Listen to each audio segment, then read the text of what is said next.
কোনোভাবেই যেন বন্ধ হচ্ছে না ফুটপাতে ভাসমান ব্যবসা। ফলে ভোগান্তিতে পড়তে হচ্ছে পথচারী সহ স্কুল শিক্ষার্থীদের। কখনো কখনো ঘটছে দুর্ঘটনাও। নগর পরিকল্পনাবিদরা বলছেন, হকারদের নির্দিষ্ট স্থান নিশ্চিত করতে ফুটপাত চলাচলে উপযোগী করতে প্রশাসনের ভূমিকা জরুরি। রিপোর্ট করছে সাদিকা নামসাদ। ভাসমান ব্যবসায়ীদের দখলে গেছে রাজধানীর বেশিরভাগ ফুটপাত ও প্রধান সড়ক।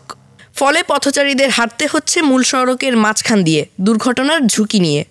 শিক্ষা প্রতিষ্ঠানের সামনে জমে ওঠে এসব ভাসমান ব্যবসা। তাই স্কুল ছুটির পর অনেকটা ভোগান্তি পোহাতে হয় শিক্ষার্থীদের। আবার অনেকেই সময় মতো স্কুলে পৌঁছাতে পারছে না। ফুটপাত দিয়ে তো যাতায়াত করায়, ফুটপাতে কত ভ্যান গাড়ি হকার, যাতায়াত করতে তোমার সমস্যা হয় না? স্কুল থেকে বাড়ি যাবে? জি, সমস্যা হয়। তুমি কার সাথে যাও? আমার আব্বুর সাথে। যাতায়াতের অসুবিধা হলে কিছু করবে না, সবাই দেখতেছে। এখন আমি একা বললে কিছু হবে না, এগুলা উঠাইতে কেউ উঠাইতে পারে নাই। বাচ্চাদের নিয়ে যাতে অনেক সমস্যা হয়। ঘনবসতি সম্পূর্ণ এই দেশে চলাচল অনেকটাই কঠিন। তার সাথে যোগ হয় অতিরিক্ত যানজট ও ফুটপাতে ভাসমান ব্যবসা। বেশিরভাগ ব্যবসায়ী আর্থিকভাবে সমাজের নিচু স্তরের হওয়ায় সাধারণত দোকান ভাড়া করতে পারে না। তাই অনেকটা বাধ্য হয়েই ভ্যান গাড়ি কিংবা শরীরে বোঝা করে সংসার চালাচ্ছেন তারা। প্রায় সময় বিকালের দিক দিয়ে লাগে, এখন সকালের দিক দিয়ে লাগে না, কম লাগে। বিকালের দিক দিয়ে জ্যামজট প্রায়ই হয়, তবে আমাদের ফুটপাতে যে ব্যবসা করার জন্য হয় না এরকম। তবে ফুটপাত ব্লক করে কেউ তার ব্যবসা করে না। নগর বিশেষজ্ঞ বলেন, স্কুলের সামনে হকার মুক্ত করার জন্য শিক্ষা প্রতিষ্ঠানকেও গুরুত্বপূর্ণ ভূমিকা পালন করতে হবে।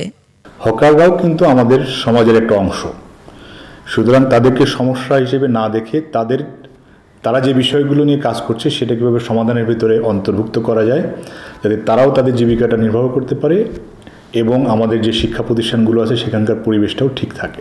এই সমাধান করার জন্য যেটা করা দরকার, স্কুল কর্তৃপক্ষ, স্কুলের যে ব্যবস্থাপনা কমিটি আছে, স্কুলের প্রধান এবং স্থানীয় যারা প্রতিনিধি আছেন তাদের মাধ্যমে আমাদের সিটি কর্পোরেশন বা স্থানীয় প্রশাসন তাদের সাথে আলাপ আলোচনার মাধ্যমে ওই স্কুলের বা ওই শিক্ষা প্রতিষ্ঠানের আশেপাশে যাতে এই বিষয়গুলো নিয়ন্ত্রণ করা যায়। তিনি আরও বলেন, পথচারী ও ভাসমান ব্যবসায়ীদের সাথে সমন্বয় রেখে সিদ্ধান্ত নিতে হবে সরকারের।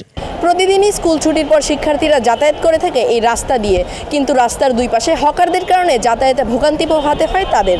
শিক্ষার্থী সহ অভিভাবকরা বলছেন, তাদের নিরাপত্তার কথা চিন্তা করতে হবে প্রশাসনকেই। সঠিক ব্যবস্থা নেওয়ার তাগিদও দিচ্ছেন তারা। সাদিকা নামসাদ, আমরা করব জয়, এটিএন বাংলা, ঢাকা।